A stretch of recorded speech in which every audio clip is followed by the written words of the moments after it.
শুনবেন তো ইনশাআল্লাহ? আরো যারা বলেন শুনবেন তো ইনশাআল্লাহ? আপনারা কোরআন থেকে শুনতে চান কিনা? নাকি কেচ্চা কাহিনী শুনে একটু হাসি, একটু আনন্দ, একটু উল্লাস আছে না নাই? এমন এমন অনেক ভাইরা আছেন হাসতে হাসতে শেষ। হুজুর যে কি সুন্দর ওয়াজ করেছে, কি বলেছে তো কিছুই মনে নেই। আছে না নাই? যারা বলেন প্রিয় ভাইরা। তবে আমরা বিশ্বাস করি যদি কোনো ব্যক্তি তার ব্যক্তি জীবনে শান্তি পেতে চায় কোরআনের কাছে যেতে হবে। যদি কোনো ব্যক্তি তার পরিবারে শান্তি নিশ্চিত করতে চায় কোরআনের কাছে যেতে হবে। যদি কোনো ব্যক্তি সমাজের মধ্যে শান্তি ফিরিয়ে আনতে চায় কোরআনের কাছে যেতে হবে। যদি কোনো ব্যক্তি তার মন্ত্রণালয়টাকে দুর্নীতি মুক্ত করতে চায় কোরআনের কাছে যেতে হবে। যদি কোনো রাষ্ট্রনায়ক মনে করে আমার দেশের মানুষকে আমি শান্তিতে রাখবো, সমৃদ্ধশালী একটা দেশে পরিণত করব, মানুষের নিরাপত্তা নিশ্চিত করব, আল্লাহি আল্লাহর কসম কোরআন বাদ দিয়ে সেই শাসক কোনোদিন এই নিরাপত্তা চিন্তাও করতে পারবে না। জোরে বলেন ঠিক না বেঠিক? চোখের সামনে একটার পরে একটা সমস্যা আশ্রে আশ্রে পড়বে, কোরআন বাদ দিয়ে এ জাতি কোনোদিন সমস্যা সমাধান করতে পারেনি, আগামীতে পারবেও না। চিল্লায় বলেন ঠিক না বেঠিক? সেই কোরআন থেকে কারা কারা শুনতে চান দুইটা হাত আল্লাহকে দেখিয়ে দেন।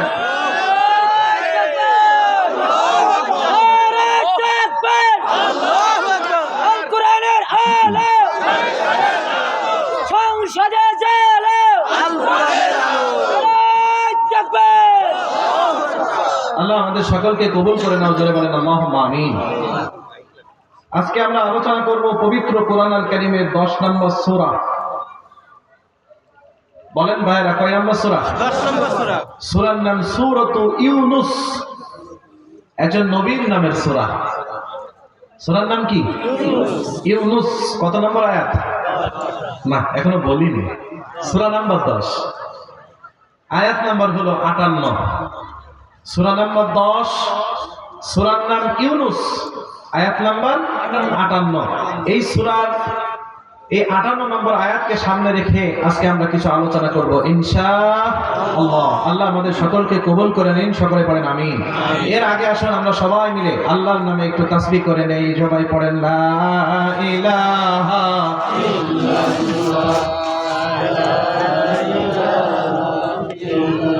লা ইলাহা ইল্লাল্লাহ, লা ইলাহা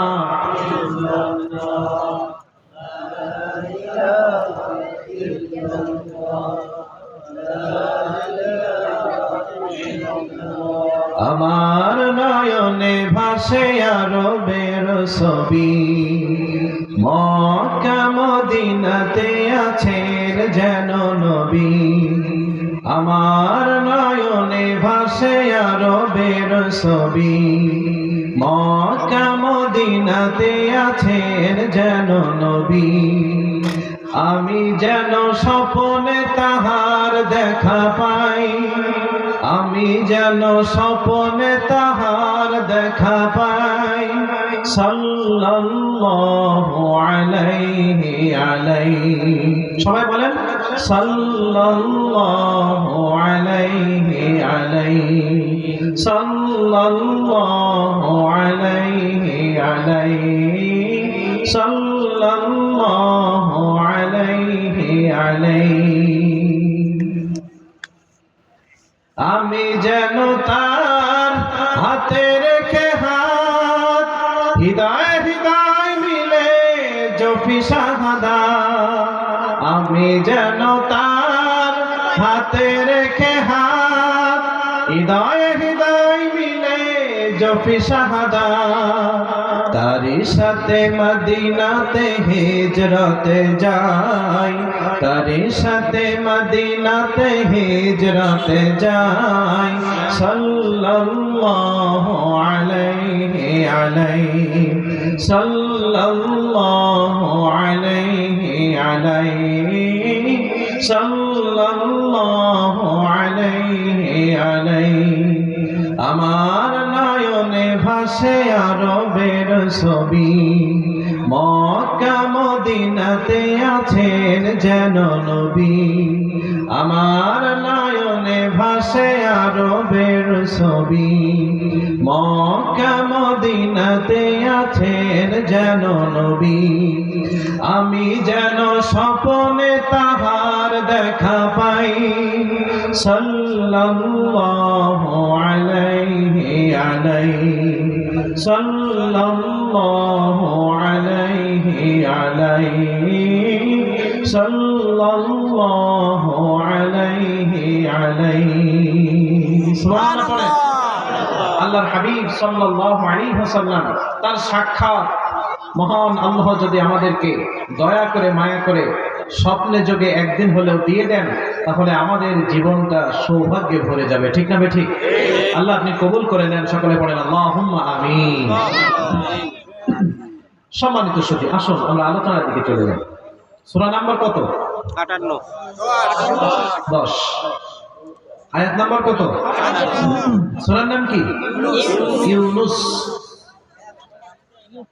যেই নবীকে মাছওয়ালা নবী বলা হয়। কি নবী? মাছওয়ালা নবী। আল্লাহ তাকে কোথায় নিয়ে পরীক্ষা করেছেন? মাছের পেটে। জি, আসবে ইনশাআল্লাহ আমাদের আলোচনার মধ্যে। আল্লাহ কবুল করুন, জোরে পড়েন আমিন।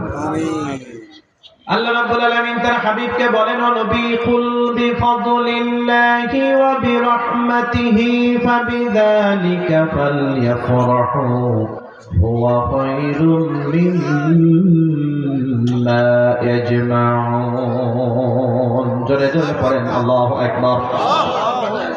ও নবী, আপনি তাদেরকে বলে দেন, বিফাদলিল্লাহি ওয়া বিরহমাতিহি, আল্লাহর অনুগ্রহ এবং দয়াতে, ফাবিযালিকা ফালইফরাহু, তারা যেন এটা নিয়েই আনন্দে থাকে, তারা যেন এটা নিয়েই খুশি থাকে, তারা যেন এটা নিয়েই উচ্ছ্বসিত থাকে, উদ্দোলিত থাকে। হুয়া খায়রুম মিম্মা ইয়াজমাউন, তারা বস্তুগত জিনিসের মধ্যে যে শান্তি তালাশ করে, যেই জিনিসগুলোকে তারা জমা রেখেছে সেগুলোর মধ্যে শান্তি তালাশ করে, দুনিয়ার সফলতা তালাশ করে, চাকরি বাকরির মধ্যে শান্তি খোঁজে, ব্যবসা বাণিজ্যের মধ্যে শান্তি খোঁজে, রাজনীতির মধ্যে শান্তি খোঁজে, পদ পদবীর মধ্যে শান্তি খোঁজে। আসলে ওই জিনিসগুলোর মধ্যে প্রকৃত শান্তি নাই। প্রকৃত শান্তি আছে আল্লাহর দয়া এবং অনুগ্রহের মধ্যে। সাউন্ডটা আগেটাই ভালো ছিল, আবার ওইটা যদি সাউন্ড হয় আগেটাই ঠিক ছিল। একটু একটু আমার কথা বোঝা যায় কি প্রিয়? আপনারা বোঝেন? আলহামদুলিল্লাহ। আল্লাহ রাব্বুল আলামিন বলেন, ও নবী, আপনি তাদেরকে বলে দেন, বিফাদলিল্লাহি ওয়া বিরহমাতিহি, আল্লাহর অনুগ্রহ এবং দয়াতে আছে শান্তি। সুবহানাল্লাহ পড়েন।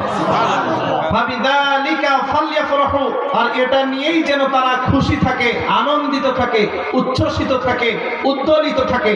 কারণ প্রকৃত শান্তির জন্য মানুষ পৃথিবীর যেই বস্তুগত জিনিসের দিকে ছুটে যায়, আসলে ওইগুলোর মধ্যে প্রকৃত শান্তি নেই। ওগুলো সকালে আছে, বিকালে নেই, বিকালে আছে, সকালে নেই। চিল্লায় বলেন ঠিক না বেঠিক? ইবনে আব্বাস রাদিয়াল্লাহু আনহুমা সহ অনেক তাফসীরকারগণ বলেছেন, আল্লাহ রাব্বুল আলামিন বিফাদলিল্লাহ, ফজল বলতে কোরআন আল কারীমকে বুঝিয়েছেন, অবিরহমাতিহি, আর রহমত বলতে ইসলামকে বুঝিয়েছেন। যারা নিজেদের জীবনের সাথে কোরআনকে মেনে নিয়েছে, ইসলামকে মেনে নিয়েছে, ওই ব্যক্তিগুলোই কেবলমাত্র আল্লাহর দয়ার মধ্যে শামিল হয়েছে। যার জীবনে কোরআন নেই, যার জীবনে ইসলাম নেই, তার জীবনের কোনো শান্তি নেই। জোরে বলেন ঠিক না বেঠিক?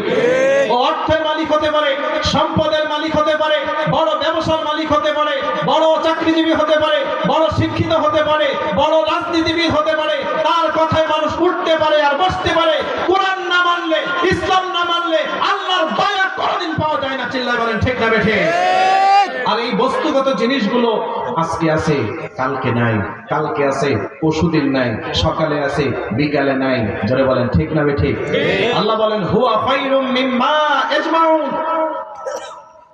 যে জিনিসগুলো তোমরা জমা রাখো আর এইগুলোর মধ্যে শান্তি তালাশ করো, প্রকৃতপক্ষে এর মধ্যে শান্তি নেই।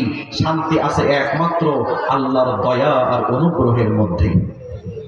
আল্লাহর দয়া পেয়েছে যারা, শান্তি পেয়েছে তারা, আর আল্লাহর দয়া পায়নি যারা, শান্তি পাবে না তারা। পৃথিবীতে অনেক চাকরিজীবী আছে, বড় চাকরি করে কিন্তু শান্তি নাই। অনেক ব্যবসায়ী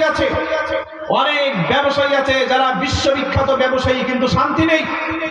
অনেক চাকরিজীবী আছে, শান্তি নেই। অনেক বড় বড় ক্ষমতাসীন আছে যাদেরকে সব কিছু ত্যাগ করে অন্যের দয়া দিতিক্ষায় বেঁচে থাকা লাগে। এ জীবন শান্তির জীবন বলে না, চিল্লায় বলেন ঠিক না ঠিক? শান্তি পেতে গেলে আল্লাহর দয়া লাগবে, আল্লাহর রহমত লাগবে। জোরে পড়েন সুবহানাল্লাহ। আল্লাহ রাব্বুল আলামিনের দয়া হলো দুই ধরনের। জোরে বলেন কয় ধরনের? দুই ধরনের। এক নম্বর হলো রহমাতুন আম্মাহ, সাধারণ রহমত। যেই রহমত আল্লাহ দেন তার নাম হলো রহমান। আল্লাহর দুইটা সিফাতে নাম আছে না নাই? একটা হলো রহমান আর একটা হলো রহিম। এই দুইটা নাম আমরা জানি না, এমন কি কেউ আছে নাকি? নেই। খেয়াল করে শোনেন, রহমানের রহমত আর রহিমের রহমত কিন্তু এক নয়, আলাদা। এক নম্বর হলো রহমান, যার দয়াটা সবার উপরে বহমান, রহমাতুল আম্মাহ, সাধারণ রহমত। যার রহমতটা হিন্দু পেয়েছে, খ্রিস্টান পেয়েছে, বৌদ্ধ পেয়েছে, মুসলমান পেয়েছে। যে আল্লাহকে মানে না ওই ব্যক্তি পেয়েছে, যে ব্যক্তি তাহাজ্জুদ পড়ে ওই ব্যক্তি পেয়েছে, আবার যেই ব্যক্তি জীবনে একটা দিন মসজিদে যায় না ওই ব্যক্তিও রহমানের রহমত পেয়েছে। তিনি হলেন রহমান, সবার উপরে যার রহমত বর্ষিত হয়। এটাকে বলা হয় সাধারণ রহমত। আচ্ছা বলেন তো প্রিয় ভাইরা, এমনও ব্যক্তি আছে যে এই বছর ঈদের নামাজ পড়ে আর আগামী বছর যে ঈদের নামাজ পড়ে, কিন্তু তারা কি না খেয়ে মারা যায়? খাবার দেন কে? তো আল্লাহর দয়া না থাকলে কি তারা খাবার পেতেন?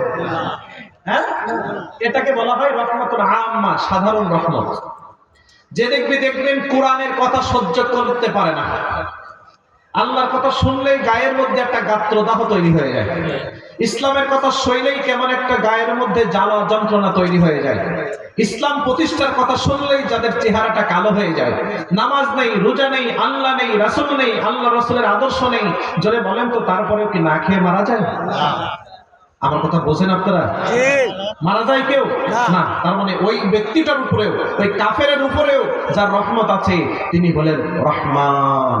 সবার উপরে আল্লাহ এই রহমতটা দিয়ে দিয়েছেন, তাই না হলে পৃথিবীর কেউ বাঁচতে পারতেন না। কারণ এই পৃথিবীটা আল্লাহর কাছে কোনো মূল্য নেই। আরাদিতুম বিল হায়াতিদ দুনিয়া মিনাল আখিরা ফামা মাতাউল হায়াতিদ দুনিয়া ফিল আখিরাতি ইল্লা কলিল। আল্লাহ রাব্বুল আলামিন বলেন, তবে কি তোমরা আখিরাত বাদ দিয়ে দুনিয়ার জীবনটাকে আঁকড়ে ধরে বসে আছো নাকি? দুনিয়ার জীবনের মধ্যে তোমরা শান্তি তালাশ করো নাকি? দুনিয়ার ভোগ বিলাসের মধ্যে, আরামায়েশের মধ্যে নিজেদেরকে ডুবিয়ে রাখতে চাচ্ছ নাকি? তবে তোমরা জেনে রাখো ওই আখিরাতের তুলনায় এই দুনিয়ার জীবনের আল্লাহর কাছে কোনো মূল্য নাই, একেবারেই মূল্যহীন।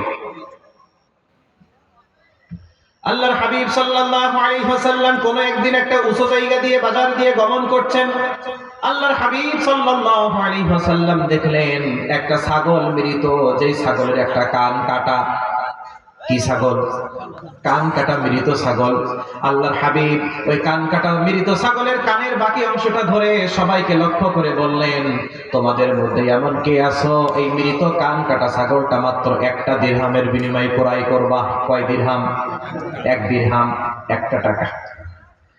উপস্থিত সবাই বললেন, আল্লাহর নবী সাল্লাল্লাহু আলাইহি ওয়াসাল্লাম, এই ছাগলটা তো মৃত, এই ছাগল নিয়ে আমরা কি করব? এই ছাগল আমরা 1 দিরহামের বিনিময়ে ক্রয় করব না। আপনার কাছে যদি 500 টাকার একটা নোট দিয়ে দেওয়া হয় আর বলা হয় এই মৃত ছাগলটা চাচা কি ভাই আপনি বাসায় নিয়ে যান, আপনি কি বলবেন? ভাই তোমার যদি ভ্যান ভাড়া না থাকে আমি একটু দয়া করে দিয়ে দিলাম, তোমার জিনিস তুমি নাও ভাই, আমি ওর মধ্যে নেই। কারণ এটা হলো মৃত জিনিস, ওইটার আপনার কাছে কোনো মূল্য নেই। আল্লাহর হাবিব সাল্লাল্লাহু আলাইহি ওয়াসাল্লাম বলেন, তোমরা কি চাও এইটা তোমাদের হোক? সবাই এক বাক্যে বললেন, না না না আল্লাহর নবী, আমরা এই মৃত জিনিস চাই না, আমরা চাই না এই জিনিসটা আমাদের হোক। আল্লাহর হাবিব সাল্লাল্লাহু আলাইহি ওয়াসাল্লাম বললেন, এই মৃত ছাগলের যেমন তোমাদের কাছে কোনো মূল্য নাই, তোমাদের কাছে কোনো দাম নাই, তেমনি ভাবে আল্লাহ রাব্বুল আলামিনের কাছে আখিরাতের তুলনায় দুনিয়ারও কোনো মূল্য নাই। একেবারেই মূল্যহীন জায়গা। কার কাছে? যারা বলেন কার কাছে? আর আপনার কাছে, আমার কাছে? আখিরাত মূল্যহীন, দুনিয়াটা মূল্যবান। তাই তো যা পাও তাই করো, দুনিয়াটা মস্ত বড়। খাও দাও ফুর্তি করো, দুনিয়াটা মস্ত বড়। দুনিয়া কা মজা লে লু, দুনিয়া তোমারি হে। আরে দুনিয়াটা মজা নাও, যা আছে সব তোমার। যেখানে ইচ্ছা যেতে চাই যাও, যা ইচ্ছা করতে মনে চাই করো, যা ইচ্ছা খেতে মনে চাই খাও, যা ইচ্ছা বলতে মনে চাই বলো। আল্লাহ কি আল্লাহর কসম, ইমানদার কোনোদিন স্বাধীন নন, ইমানদার হলো পরাধীন। তারা আল্লাহর গোলামিত্বের কাছে পরাধীন হয়ে গেছে। জোরে বলেন ঠিক না বেঠে? ইমানদার কোনোদিন স্বাধীন নন, তারা পরাধীন। কার কাছে? আল্লাহর বিধানের কাছে। ওই জন্য আল্লাহর হাবিব বলেন, আদ-দুনিয়া সিজনুল মুমিন ওয়া জান্নাতুল কাফির। দুনিয়াটা হলো কাফেরদের জন্য জান্নাতের মতো। আর আমরা জানি জান্নাতের যে জান্নাতের যে বৈশিষ্ট্য, সেইটার মধ্যে হলো জান্নাতে যারা যাবেন তারা যা ইচ্ছা খাবেন, যেখানে ইচ্ছা যাবেন, যা মনে চাই তাই করবেন, কোনো বাধা নেই। ঠিক না ঠিক? তো ওই জিনিসটাকে কাফেররা উল্টিয়ে পৃথিবীর জন্য প্রযোজ্য করে নিয়েছেন। কাফেরদের চিন্তা চেতনা কি? যে যা ইচ্ছা করো, যা ইচ্ছা খাও, যা ইচ্ছা বলো, যেখানে ইচ্ছা যাও, কোনো বাধা নাই। নাউজুবিল্লাহ পড়েন। আরো জোরে বলেন নাউজুবিল্লাহ। আরে পৃথিবীটা ইমানদারদের জন্য কি? জেলখানা। এবার বলেন তো প্রিয় ভাইরা, জেলখানায় যারা যায় তারা কি স্বাধীনভাবে জীবন যাপন করতে পারেন? না, তারা পরাধীন। কারা কর্তৃপক্ষের নিয়মের কাছে তারা পরাধীন। যখন সময় হবে খেতে হবে, যখন সময় হবে গোসল, যখন সময় হবে ঘুম, যখন সময় হবে খেলাধুলা। একজন কারাবাসকারী আসামি কোনদিন স্বাধীন নন, সে হলো কারা কর্তৃপক্ষের নিয়মের কাছে পরাধীন। তো ইমানদারের জন্য হলো দুনিয়াটা জেলখানা। ইমানদার স্বাধীন নন। ইমানদার চাইলেই আল্লাহর বিরুদ্ধে চাইতে পারবে না, চাইলে আল্লাহ রাসূলের বিরুদ্ধে চাইতে পারবে না, চাইলে ইসলামী নীতিমালার বিরুদ্ধে চাইতে পারবে না, চাইলে ইসলাম প্রতিষ্ঠার আন্দোলনের বাইরে যাইতে পারবে না। তারা পরাধীন। প্রত্যেকটা বিধানের কাছে তারা আত্মসমর্পণ করতে বাধ্য। সুযোগই নেই। আর আপনি যদি মনে করেন না আমার ইমান দরকার নেই, জান্নাত জানার দরকার নেই, তাহলে যেখানে ইচ্ছা মনে চাই যান, যা ইচ্ছা মনে চাই করেন, যা ইচ্ছা মনে চাই খান। যদি বলেন যে আমি ইমানদার হতে চাই, আমি জান্নাত পেতে চাই, তাহলে আল্লাহর গোলামির কাছে আপনি মাথা মতো করতে বাধ্য হবেন। ঠিক। আল্লাহর হাবিব বলেন, শোনো, এই মৃত ছাগলের যেমন তোমাদের কাছে কোনো মূল্য নাই, তেমনি ভাবে আল্লাহর কাছে আখিরাতের তুলনায় দুনিয়ার কোনো মূল্য নেই। আচ্ছা বলেন তো আপনারা, আমরা মাঝে মাঝে ছাগল গরু পোষা অবস্থায় মারা যায় না দু একটা? বলেন যায় কি যায় না? ওটা আমরা বাগানে ফেলে রেখে আসি না? এমন একজন সহৃদয়বান ব্যক্তি আমাকে বলেন তো যে হুজুর, আমার একটা ছাগল মারা গেছে আর আমি বাগানে ফেলে রেখে এসেছি, আর দৈনিক 2 বার করে আমি তার খোঁজ খবর রাখি। আছে এমন একজন ব্যক্তিও আছেন? নাই। খোঁজ খবর রাখেন না কেন? হ্যাঁ, এবার বলেন তো ওই প্রাণীতে কুকুরে খাওয়ার সম্ভাবনা আছে না নাই? শিয়ালে, কাকে ইত্যাদি পশু প্রাণী ওই মৃত জিনিস থেকে খাবার খায় নাকি খায় না? এখন বলেন তো ওই মৃত ছাগলটা আপনি ফেলে রেখে আসলেন, ওখান থেকে শিয়ালে খাচ্ছে, কুকুরে খাচ্ছে, কাকে খাচ্ছে, অন্য প্রাণীতে খাচ্ছে, মালিকের কি এসে যায়? মালিকের লাভ লস কিছু আছে? মালিক একদিন খোঁজও নেয় না। কেন? আরে ওটা তো আমার কাছে কোনো মূল্য নেই। ওটা কুকুরে খাইলেও কি, শিয়ালে খাইলেও কি, কাকে খাইলেও কি, আর অন্য প্রাণীতেও খাইলে কি। তাহলে আল্লাহর কাছে এই দুনিয়াটা হলো মৃত পশুর চাইতে মূল্যহীন। তাই তো আল্লাহর সাথে বেঈমানি করে খাবার খাইতে পারে, ইসলামের বিরোধিতা করে পৃথিবীতে বেঁচে থাকতে পারে, কোরআনের বিরোধিতা করে পৃথিবীতে শক্তি প্রদর্শন করতে পারে, আল্লাহর রাসূলের আদর্শের বাইরে যে পৃথিবীতে আলিশান গাড়ি বাড়ি করতে পারে। একটাই কারণ আল্লাহর কাছে পৃথিবীর কোনো মূল্য নাই। যদি আল্লাহর কাছে এই পৃথিবীর একটা মাছির দানা সমপরিমাণ মূল্য থাকতো, তাহলে কোন আল্লাহ বিরোধী বেঈমানকে আল্লাহ এক গ্লাস পানি পর্যন্ত খেতে করতে দিতেন না, ঠিক না বেঠে? পান কেন? এই পৃথিবীর কোন মূল্য নেই। আপনার যেমন মৃত ছাগল থেকে কুকুরে শিয়ালে খেলে করে আসে যায় না, আল্লাহর তেমন কিছু আসে যায় না। তবে এই জীবন শেষ নয়, আল্লাহ কিন্তু ঠিকই ধরবে। প্রিয় ভাইরা, আমার কথা কি রাগ করতেছেন আপনারা? আজকে তো শীতও নেই, তাহলে আপনাদের কোনো আওয়াজ পাচ্ছে না কেন? হ্যাঁ, ক্ষুধা লাগছে নাকি? খাবার খাইছেন কে? রাতের খাবার খাইছেন কে কে? আচ্ছা গান তো মাশাআল্লাহ। তো আপনারা আওয়াজ করলে তো আর লাগে না, আপনাকে ছুটি দেওয়া হলো, হ্যাঁ, পরবর্তী নির্দেশ না দেওয়া পর্যন্ত।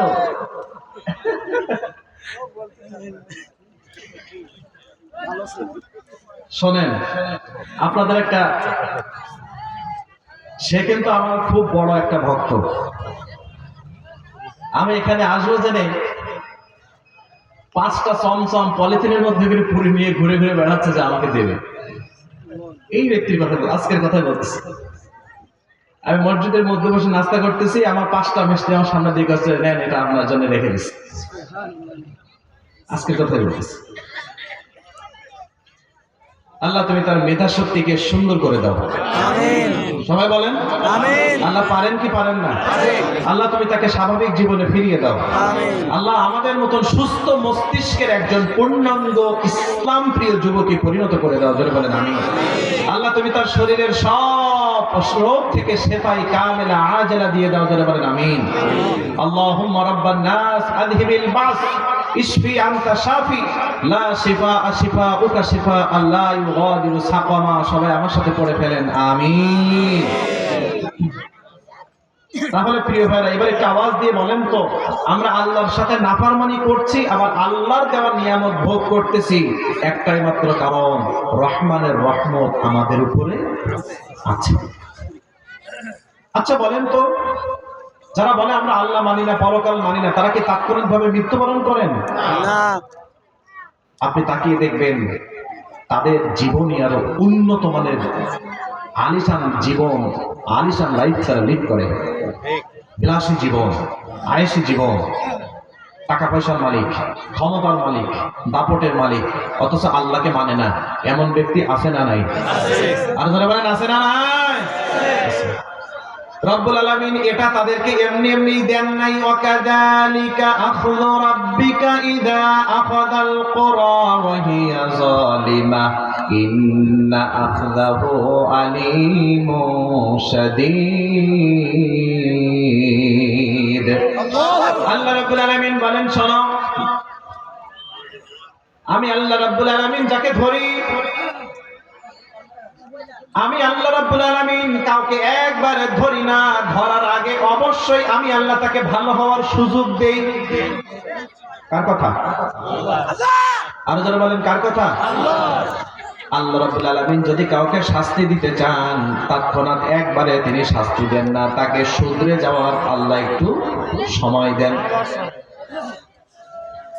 فَلَمَّا نَسُوا مَا ذُكِّرُوا بِهِ فَتَحْنَا عَلَيْهِمْ أَبْوَابَ كُلِّ شَيْءٍ حَتَّى إِذَا فَرِحُوا بِمَا أُوتُوا أَخَذْنَاهُمْ بَغْتَةً فَإِذَا هُمْ مُبْلِسُونَ। জোরে জোরে পড়ে ফেলেন নাউযুবিল্লাহ। আল্লাহ রাব্বুল আলামিন বলেন, ফালাম্মা নাসু মা যুক্কিরু বিহি, যখন আমি তাদেরকে উপদেশ দিলাম, তারা বলল না, আমরা এই উপদেশ মানি না, আমরা উপদেশ প্রত্যাখ্যান করলাম। আল্লাহ মানি না, রাসূল মানি না, ইসলাম মানি না, কোরআন মানি না, আল্লাহ রাসূলের আদর্শ মানি না, এমন কিছু মানুষ আমাদের দেশেও আছে না নাই? আছে। তারা আল্লাহর বিধানটাকে প্রত্যাখ্যান করলেন।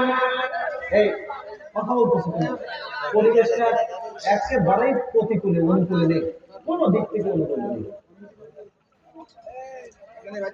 এই খেয়াল করেন, কথা বলতে গেলে আপনারা তো শুনতেছেন, আর আমার মাথার মধ্যে হচ্ছে যে কোন একটা কথা ভুল হয়ে যায় কিনা, কোনটার পরে কোনটা, প্রত্যেকটা কথা কিন্তু ব্রেইন খাটানো লাগে।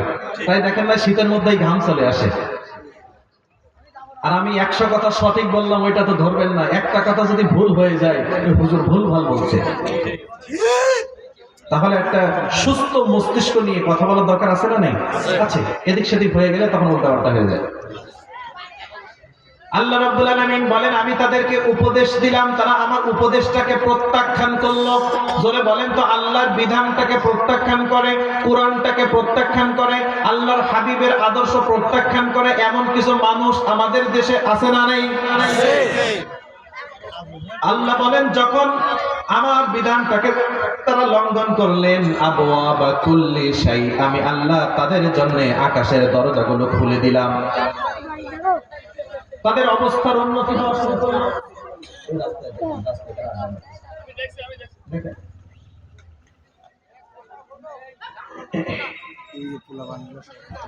সম্মানিত সুধী, আল্লাহ রাব্বুল আলামিন বলেন, আমার উপদেশটাকে প্রত্যাখ্যান করেছে, আবওয়াবা কুল্লি শাই, আমি আকাশের দরজাগুলো তাদের জন্য খুলে দিয়েছি, তাদের অবস্থার উন্নতি হওয়া শুরু হয়েছে। আগে ছিল 2 লক্ষ টাকার মালিক, এখন হয়ে গেছে 2 কোটি টাকার মালিক, আছে না নেই? আগে ছিল 2টা গাড়ির মালিক, এখন হয়ে গেছে 50টা বাড়ির মালিক, গাড়ির মালিক। নির্বাচনী ইশতেহারে দেওয়া ছিল আমি 10 লাখ টাকার মালিক, এখন হয়ে গেছে 2000-3000 কোটি টাকার মালিক, আছে না নেই? আবওয়াবা কুল্লি শাই, অবস্থার উন্নতি হয়েছে। আল্লাহ আকাশের দরজা খুলে দিয়েছেন, তার মানে এটা নিয়ামত নয়, এটা নিয়ামত নয়। কারণ আল্লাহ রাব্বুল আলামিনের বিধানটাকে যারা লঙ্ঘন করেন, তারা যদি ক্ষমতার মালিক হন, টাকার মালিক হন, সম্পদের মালিক হন, সম্মানের মালিক হন, তাহলে এটা ধরে নেবেন আল্লাহ খুব তাড়াতাড়ি তাকে গ্রেফতার করবে। হাত্তা ইযা ফারিহু বিমা উতু আখাযনাহুম বাগতাতান ফাইদা হুম মুবলিসুন। কথাটা কি রাইহান কবিরের? কার কথা? আল্লাহ। আর জোরে বলেন। আল্লাহ রাব্বুল আলামিন বলেন, যখন এই আনন্দ উল্লাসে সে উচ্ছ্বসিত হয়ে পড়ে, আনন্দ উল্লাসে ফেটে পড়ে, যখন তার সামনে আর কোনো বাধা নাই, অহংকারী হয়ে যায়, জালেম হয়ে যায়। একটু বলেন তো, যার একটা চেয়ারম্যান হওয়ার মতো ভোট নাই, ওই ব্যক্তি যদি এমপি হয়ে যায়, তার আনন্দ দেখে কে? ঠিক না? সে মনে মনে কত না প্রশান্তি লাভ করে, আমার তো চেয়ারম্যান হওয়ার যোগ্যতা নেই, কিন্তু আমি হয়ে গেছি এমপি, তার আনন্দ দেখে কে? আর যোগ্যতার চাইতে উন্নত মানের পদ পদবি চেয়ার যারা পেয়ে যায়, তারা হয়ে যায় সব চাইতে বড় অহংকারী, জালে। যোগ্যতা সম্পন্ন মানুষ তার যোগ্যতার বাইরে যে নিজেকে অহংকার হিসাবে প্রমাণ করে না, আর ওর তো যোগ্যতাই নেই। এই চেয়ারে বসার যোগ্যতা আমার নেই, যদি আমি বসে ফেলি তাহলে এই চেয়ারের মর্যাদা আমি আর তখন দেব না। কথা বলেন ঠিক না ঠিক? আল্লাহ বলেন, ওর অবস্থার উন্নতি হয়ে গেছে, আনন্দ উল্লাসে ফেটে পড়েছে, জুলুম আর অহংকারীতে ডুবে গেছে। তারা মানুষকে মানুষ মনে করে না, তারা মানুষকে নিজেদের বিরুদ্ধে দাঁড় করিয়েছে, পুরা জাতিকে নিজেদের বিরুদ্ধে দাঁড় করিয়েছে। তারা যখন এই জিনিসগুলো পেয়ে আনন্দ উল্লাসে ফেটে পড়েছে, আখাযনাহুম বাগতাতান ফাইদা হুম মুবলিসুন, আমি এমন ধরা তাদের ধরেছি, এমন শাস্তি আমি তাদেরকে দিয়েছি, পৃথিবীর কোন শক্তি তাদেরকে আর বাঁচাতে পারে না। চিল্লায় বলেন ঠিক না বেটে? কেন? ওরা আমি আল্লাহর বিধানটাকে লঙ্ঘন করেছে, আর ওরা সম্পদের পাহাড় গড়ে ফেলেছে, ক্ষমতার আলিশান বিলাসী জীবন গড়ে ফেলেছে, মানুষকে মানুষ মনে করে না। আল্লাহ রাব্বুল আলামিন বলেন, শোনো, এইটা আমি তোমাকে নিয়ামত স্বরূপ দেই নাই, তোমাকে ধ্বংস করব দেখে আমি আল্লাহ তোমার জন্য এই আকাশের দরজাটা উন্মুক্ত করে দিয়েছি। আল্লাহর হাবিব সাল্লাল্লাহু আলাইহি ওয়াসাল্লামকে একজন সাহাবী জিজ্ঞাসা করলেন, ওগো আল্লাহর নবী, এই ব্যক্তিটা যে আল্লাহর বেঈমানিতে লিপ্ত হয়ে আছে, আল্লাহর নাফরমানিতে লিপ্ত হয়ে আছে, আল্লাহ রাব্বুল আলামিনের বিরুদ্ধাচরণ করে, আর এই ব্যক্তিটা সম্পদের মালিক হয়ে যায়, এগুলো কি আল্লাহর নিয়ামত নয় কি? আল্লাহর হাবিব সাল্লাল্লাহু আলাইহি ওয়াসাল্লাম বললেন, না না না, এগুলো আল্লাহর নিয়ামত না, এগুলো আল্লাহ এই কারণেই তাকে দিয়েছেন যে আল্লাহ তাকে অতি দ্রুত ধ্বংসের দিকে টেনে নিচ্ছে। একটা কথা মনে রাখবেন, খেয়াল আছে আমার দিকে? যারা দেখবেন যে আল্লাহর সাথে বিরোধিতা করে, আল্লাহর সাথে বেঈমানি করে, অথচ ইসলামের সাথে কুফরি করে, কোরআনের সাথে কুফরি করে, আল্লাহর বিধানের সাথে কুফরি করে, কিন্তু ওই ব্যক্তি টাকা আর সম্পদ আর ক্ষমতার মালিক হয়ে গেছে, তাহলে বুঝবেন আল্লাহ অতি দ্রুতই তাকে ধ্বংস করে দিবেন। কোরআনের আয়াতের ব্যাখ্যা অনুযায়ী আমরা এটাই বুঝতে পারি। কারণ যারা আল্লাহর বিরোধিতা করে ওদের আল্লাহ সম্পদ দেন, এই সম্পদটা নিয়ামত নয়, এগুলো হলো তাদের ধ্বংসের নিশানা। আর তারা সেই সম্পদগুলো পেয়ে তো নিজেরা নিজেদেরকে আটকে রাখতে পারে না, মানুষকে মানুষই মনে করে না। সম্মানিত সুধী, তাহলে রহমানের রহমত না থাকলে আমরা আল্লাহর সাথে বেঈমানি করে কেউ একটা ফোঁটা পানি পর্যন্ত খেতে পারতাম না। আর আপনি আমি আল্লাহর বিরোধিতা সবসময় করে গেছি, ইসলামের বিরোধিতা, কোরআনের বিরোধিতা। নাউজুবিল্লাহ পড়েন। আল্লাহি আল্লাহর কসম, এটা এমন একটা কিতাব, এই কিতাবের আলো যার মধ্যে নাই, ওই ব্যক্তি যেই চেয়ারে বসবে সেই চেয়ারটাকে জাহান্নাম বানাই ছাড়বে। ঠিক না বেঠিক? কারণ যার মধ্যে কোরআনের আলো থাকে না, তার মধ্যে কোনো নীতি নৈতিকতার বালাই থাকে না। আপনি দেখবেন যার মধ্যে এই কোরআনের কোনো জ্ঞান নেই, আলো নেই, ওই ব্যক্তি যদি স্কুলের প্রধান শিক্ষক হয়, ওই স্কুলের সব বাজেট মেরে মেরে সিঙ্গাপুর থেকে টাইলস এনে বাথরুমে লাগাবে। কেন? তার হৃদয়ে, যার হৃদয়ে কোরআন নেই, ওই ব্যক্তি যদি মেম্বার হয়, ও জনগণের সম্পদগুলো মেরে মেরে নিজে আলিশান লাইফ লিড করবে। যার বুকে কোরআনের আলো নেই, ওই ব্যক্তি চেয়ারম্যান হলে জনগণকে পথের ফকির বানায় সে আলিশান জীবন করবে। যার মধ্যে কোরআন নেই, ওই ব্যক্তি যদি কোনো মন্ত্রণালয় হাতে পায়, তাহলে ওই মন্ত্রণালয়টাকে সে দুর্নীতিতে চ্যাম্পিয়ন বানাবে। কারণ ওর মধ্যে কোরআন নেই, ও আল্লাহকে ভয় করে না, ও দুদককে ভয় করে। চিল্লায় বলেন ঠিক না বেঠিক? তো যে আল্লাহকে ভয় না করে দুদককে ভয় করে, সে আপনার পকেটের টাকা মেরে নিজের পকেটে ঢোকাতে তার কি আর দ্বিধাবোধ আছে? নেই। একটু উদাহরণ দিলে বুঝতে পারবেন। সবাই একটু আওয়াজ দিয়া বলেন তো প্রিয় ভাইরা, আল্লাহর হাবিবকে যেই যুগে আল্লাহ পৃথিবীতে পাঠিয়েছেন, ওই যুগটার নাম কি ছিল? অন্ধকার যুগ, তাই না? এখন ওই যুগে কি সূর্য উঠতো না? দিনের আলো ছিল না? চাঁদ উঠতো না? তারকারাজি ছিল না? তাহলে অন্ধকার যুগ হলো কেন? কারণ মানুষের হৃদয়গুলো ছিল আধারে পরিপূর্ণ। তাহলে অন্যায়টা ওদের কাছে নেই। তাই তো একজন ব্যক্তি মানুষকে হত্যা করত, ওই ব্যক্তি মারা যাওয়ার পরে তলোয়ারে খোদাই করে লিখে দেওয়া হতো, এই ব্যক্তি তার জীবদ্দশায় এতগুলো মানুষ হত্যা করেছে। ঘরের দরজার সামনে সেই তলোয়ার টানিয়ে রাখা হতো, আর মানুষ দেখতো আর বলতো, কি রে বাবার, একটু বিশাল বীর পুরুষ, তার জীবনে সে 25 জন মানুষকে হত্যা করেছে। হত্যা করলে বাহাবা দিত। বলেন তো তার হৃদয়ে আলো আছে? অত দূরে ব্যাখ্যায় যাব না, সময় নেই। আচ্ছা বলেন তো, ওই যুগের মানুষ ছেলে সন্তান হলে বাঁচিয়ে রাখতো, আর কন্যা সন্তান হলে নিজে হাতে বাবা জীবন্ত কবর দিত। এটা সঠিক নাকি বেঠিক? সঠিক। এবার বলেন তো, যার কলিজার টুকরা সন্তানকে জীবন্ত কবর দিতে পারে যেই বাবা, তার অন্তরে আলোর কোনো ছিটাফোঁটা আছে? নেই। এই যুগেই আল্লাহ তার হাবিবকে পাঠিয়েছেন। আল্লাহ তার হাবিব আল্লাহর কাছে জানান, আল্লাহ, এই মানুষগুলোকে কিভাবে আমি আলোর পথে নিয়ে আসব, আপনি আমার উপরে দয়া করুন, একটা পথ দেখিয়ে দেন। আল্লাহ আয়াত নাজিল করে জানালেন, নবুয়তের পরে কিতাবুন আনজালনাহু ইলাইকা লিতুখরিজান নাসা মিনাজ যুলুমাতি ইলান নূর। ও নবী, আমি আপনাকে নূর নামক একটা কিতাব দিলাম। এই কিতাবের আলোয় আপনি সব অন্ধকারাচ্ছন্ন মানুষগুলোকে আলোর পথ তথা জান্নাতের পথে নিয়ে আসবেন। তার মানে বোঝা গেল, মানুষদের হৃদয়গুলোকে আলোকিত যদি কেউ করতে চায়, এই কোরআনের বাইরে তাকে আলোকিত করা যাবে না। পিএইচডি দিয়ে আলোকিত করা যায় না। ইংরেজি শিক্ষায় যুগ শ্রেষ্ঠ শিক্ষাবিদ হইলে তারা অন্তর আলোকিত করা যাবে না, যতক্ষণ না পর্যন্ত এই কোরআনের আলো তার হৃদয়ে প্রবেশ না করবে। জোরে বলেন ঠিক না বেঠিক? এটা কি আপনারা বিশ্বাস করেন? একজন সাহাবীর ঘটনা বলি, তাহলে বুঝতে পারবেন। আল্লাহর হাবিব সাল্লাল্লাহু আলাইহি ওয়াসাল্লাম একদিন সাহাবীদের মাঝে কথা বলছেন। কথা বলতে বলতে এমন সময় একজন ক্ষুধার্ত ব্যক্তি এসে বললেন, ওগো আল্লাহর নবী সাল্লাল্লাহু আলাইহি ওয়াসাল্লাম, ক্ষুধা আমাকে প্রচুর যন্ত্রণা দিচ্ছে, আমি বড্ড ক্ষুধার্ত, আমাকে কিছু খাবার দেন। আল্লাহর হাবিব সাল্লাল্লাহু আলাইহি ওয়াসাল্লাম বাসায় খবর পাঠালেন, যাও বাসায় খবর নিয়ে দেখো খাবার দাবার কিছু আছে নাকি।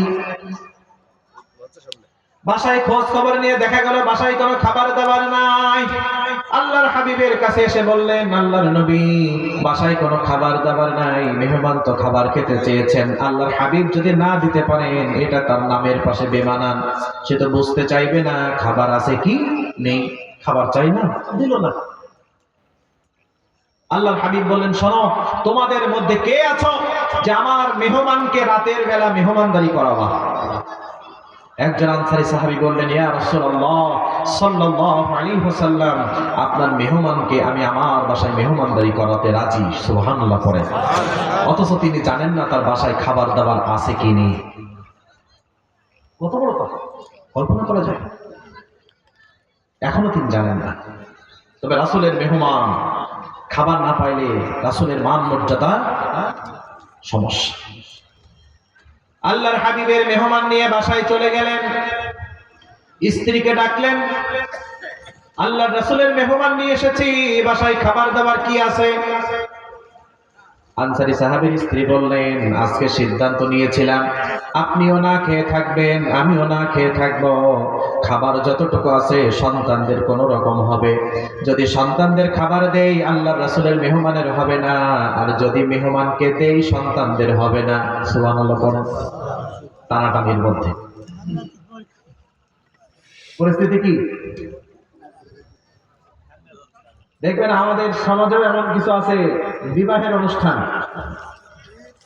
যাওয়ার কথা 20 জন, গেছে 80 জন, দই পাইনি তুল কালাম বাদাই দিছে, বর সহ 20 জন আহত, এমন নজিরও আমাদের দেশে আছে। আছে না নাই? জোরে বলে আছে, অহরহ ঘটে। 30 জন যাওয়ার কথা, চলে গেছে 60 জন। আপনি 30 জন যেতে চেয়ে 60 জন গেছেন কেন? এটা তো তার উপরে আপনি জুলুম করেছেন, ঠিক না? এখন হয়তো বা নিজের আত্মীয় স্বজনকে হবে না, কিন্তু বর যাত্রী তো সম্মান করতেই হবে, তাই নিজের আত্মীয় স্বজনদেরকে বঞ্চিত করে তাদের কোন রকম হয়, আবার একটু খাওয়া কম হয়ে গেলে বিষোদ্গার করতে করতে আপনি সেখান থেকে বের হন, যে কোন জায়গায় বিয়ে করছে, আরে কিরপিনের কিরপিন, আরে কুঞ্জুসের কুঞ্জুস, খাবার দেয় না, কিন্তু ও যে 30 জনের জায়গায় 70 জন গেছে এটা একবারও বলে না। বাস্তব নাকি অবাস্তব? জোরে বলেন প্রিয় ভাই। বাস্তব। আল্লাহর হাবিব সাল্লাল্লাহু আলাইহি ওয়াসাল্লামের মেহমান নিয়ে গেছেন। আনসারী সাহাবী বলছেন, শোনো, আজকের সিদ্ধান্ত হলো আমিও না খেয়ে, তুমিও না খেয়ে, সন্তানদেরকেও না খাইয়ে ঘুম পাড়িয়ে দাও, খাবার যতটুকু আছে সবটুকু মেহমানের পাত্রে দিয়ে দাও। কিন্তু আনসারী সাহাবী তো বড্ড বুদ্ধিমান মানুষ, তিনি তার স্ত্রীকে বললেন, শোনো, মেহমানকে যখন খাবার দিবা, মেহমান যদি বলে বসে আপনিও আমার সাথে খাবার খান, খাবার কয়জনের? একজনের। আপনি যে বাসায় দাওয়াত খেতে যান, দেখবেন বাসার মালিককে বাদ দিয়ে আপনি খেতে চান না, আসেন ভাই কি চাচা কি বন্ধু একসাথেই খাই, খাবার কয়জনের? একজনের। যদি দেখে আমি খাবার খাচ্ছি না কিংবা খাবার নেই, তাহলে মেহমান পরিতৃপ্তির সহকারে খেতে পারবে না। আনসারী সাহাবী তার স্ত্রীকে বললেন, শোনো, মেহমানকে খাবার দেওয়ার পরে আমি বাতিটা নিভিয়ে দেওয়ার জন্য অনুমতি চাইব। মেহমান যদি বড্ড জোরাজোরি করে, তুমি একটা খালি প্লেট আমার হাতে ধরিয়ে দিও, অন্ধকারের মধ্যে আমি ওই প্লেটটা নাড়াচাড়া করব, মেহমান বুঝতে পারবে না আমি খাবার খেয়েছি নাকি খাই নাই। সুবহানাল্লাহ বলেন। কত বড় কথা! নিজে না খেয়ে, স্ত্রী না খেয়ে, সন্তান না খেয়ে খাবার সব মেহমানকে দিয়ে দিলেন। মেহমানকে দিয়ে দেওয়ার পরে মেহমান পরিতৃপ্তির সহকারে খেয়ে রাতের বেলা ঘুমিয়ে গেলেন। পরের দিন সকালে আল্লাহর হাবিবের মেহমান আর আনসারী সাহাবী দুইজন আল্লাহর রাসূলের দরবারে হাজির। মুহাম্মদুর রাসূলুল্লাহ সাল্লাল্লাহু আলাইহি ওয়াসাল্লাম আনসারী সাহাবীকে বলছেন, শোনো, রাতের বেলা তুমি আমার মেহমানের সাথে কিরূপ আচরণ করেছো, তোমার আচরণ দেখে স্বয়ং আল্লাহ রাব্বুল আলামিন হেসে দিয়েছে। একটু সুবহানাল্লাহ পড়তে মনে চায় না? একটু আওয়াজ দিয়ে বলেন তো, এই আনসারী সাহাবী মেহমানের সাথে যেরূপ আচরণ করলেন, এটা কি আল্লাহ খুশি হওয়ার মতন কাজ নয় কি? আল্লাহ শুধু খুশি হননি, তিনি হেসে দিয়েছেন এবং কোরআনের আয়াত নাযিল করে জানিয়েছেন, ও নবী, ওয়ায়ুসিরুনা আলা আনফুসিহিম ওয়ালাউ কানা বিহিম খাসাসা। ও নবী, এমন কিছু মানুষ এখন তৈরি হয়ে গেছে যেই মানুষগুলো অন্যের সম্পদ লুণ্ঠন করে নিজেরা ভক্ষণ করত, যারা মরুভূমিতে লুটতরাজ করত, অন্যের বাড়ি ডাকাতি করত, অন্যের সম্পদ জোর করে লুণ্ঠন করে নিজেরা ভোগ দখল করত। আজকে তাদের কাছে কোরআন আসার কারণে, তাদের হৃদয়গুলো কোরআনের আলো আলোকিত হওয়ার কারণে সব আধার দূর হয়ে গেছে। তাই সারা রাত সব পরিবারে না খেয়ে থাকে, কিন্তু তোমার মেহমানকে কষ্ট দিতে চায় না। ধরে বলেন ঠিক না বেটে? ওই জন্য পৃথিবীতে যে যে দায়িত্ব পাবে, ওই ব্যক্তির হৃদয়ে যদি কোরআন না থাকে, ওই দায়িত্ব প্রাপ্ত জায়গাটা সে একটা জাহান্নামে পরিণত করে ফেলবে। তার বাস্তব উদাহরণ আপনারা সব চোখে দেখেছেন।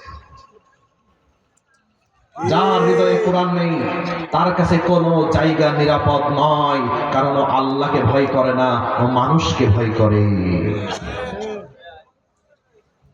এবার একটা আওয়াজ দিয়ে বলেন প্রিয় ভাইরা, যারা আল্লাহকে বাদ দিয়ে মানুষকে ভয় করে জীবন পরিচালনা করে, তাদের উপরেও রহমানের রহমত আছে না নেই?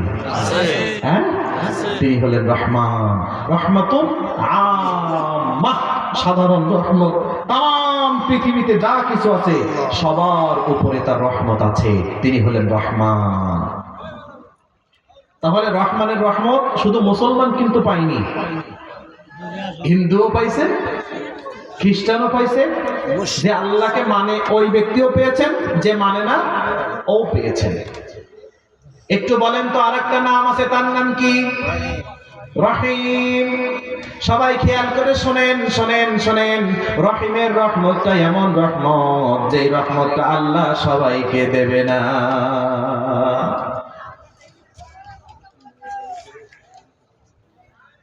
আচ্ছা, ঠিক আছে।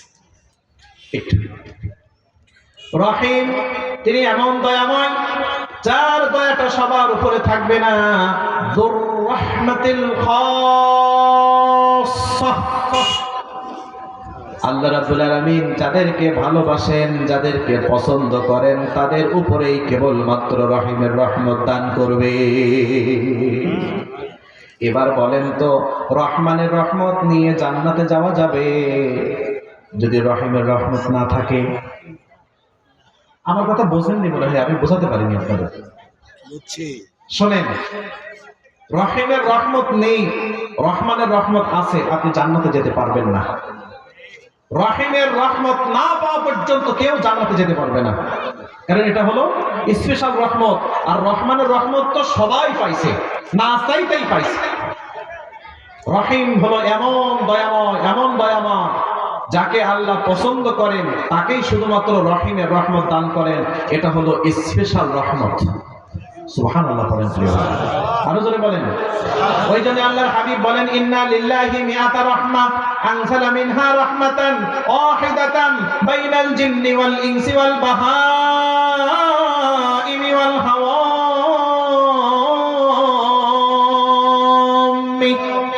আল্লাহর হাবিব বলেন, রব্বুল আলামিন তার রহমতটাকে তিনি 100 ভাগে ভাগ করেছেন। 100 ভাগ করে তিনি একটা ভাগ রহমত তামাম পৃথিবীর সব কিছুর মধ্যে দিয়ে দিয়েছেন, আর বাকি 99টা ভাগ রহমত তিনি তার কাছে রেখে দিয়েছেন। কিন্তু কিয়ামত যেই দিন রব্বুল আলামিন অনুষ্ঠিত করবেন, সবাই যখন আল্লাহর সামনে হাজির, কেউ কাউকে চিনছে না। মা বাবাকে চেনে না, বাবা ছেলেকে চেনে না, ছেলে সন্তানকে চেনে না। বাস্তব নাকি অবাস্তব? কেন চেনবে না এটা কি জানেন নাকি? আল্লাহ রাব্বুল আলামিন যে একটা ভাগ রহমত দিয়েছেন, ওই একটা ভাগ রহমতের ছিটা ফোঁটা কিন্তু আপনি আমি আমরা সবাই পাইছি, ঠিক না? তাই তো দেখবেন আকাশ থেকে যখন ঝমঝম করে বৃষ্টি নামে, মুরগিটা ডানা উঁচু করে রাখে, সব বাচ্চাগুলো দৌড় দিয়ে মুরগির ডানার নিচে চলে যায়। মুরগি তার পিঠের উপর দিয়ে সব দৃষ্টি চলে যায়, কিন্তু বাচ্চার গায়ে এক ফোঁটা পানি রাখতে দেয় না। যদি বলেন তো, ওই মুরগি রহমত পাইছে কতটুকু? এক ভাগ তো সবাই মিলে পাইছেন, তা মুরগি পাইছে কতটুকু? ছিটা ফোঁটা পাইছে, একটু বাতাস। আমার কথা কি বোঝেন প্রিয় ভাইরা? পৃথিবীতে মানুষ, গরু, ছাগল, হাঁস, মুরগি, জিন, মাছ ইত্যাদি যা আছে, হাঙর, তিমি যা বলেন, সবাই মিলে পাইছে এক ভাগ। তাহলে মুরগির ভাগে কতটুকু পৌঁছাইছে? ছিটাফোঁটা।